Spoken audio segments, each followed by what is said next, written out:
Non, mais donc il faut bien dire.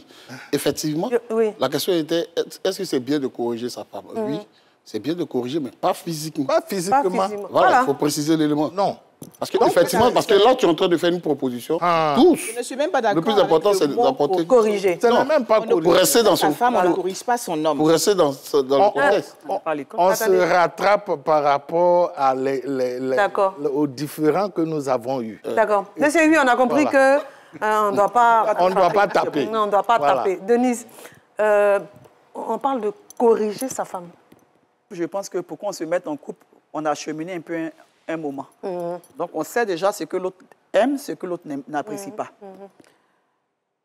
Donc, corriger, le mot est fort. Quand ça ne va pas... Il faut corriger les enfants. Est-ce qu'aujourd'hui, même nos enfants, on parle aux enfants?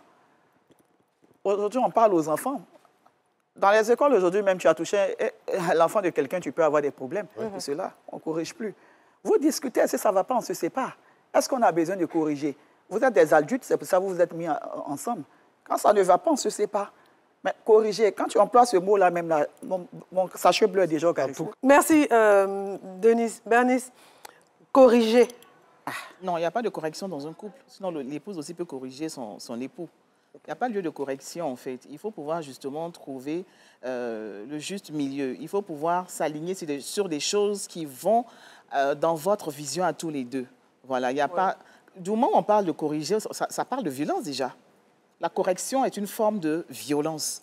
Et la violence physique part du coup de poing sur la table, de coup de poing dans le mur, voilà, dans le la porte, mur, sur la table, dans la porte, bon. Justement à la destruction d'un meuble. Voilà, ça c'est la violence physique. Ce n'est pas forcément quand on atteint la personne sur son corps.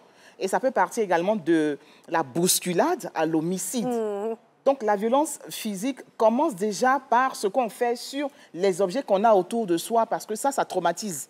Ça peut traumatiser et la personne qui est victime, ça peut traumatiser même les personnes qui ne sont pas victimes, qui sont autour. Les enfants par exemple, puisqu'on parle de violence conjugale. Ok, donc ensuite une autre violence, il s'agit de violence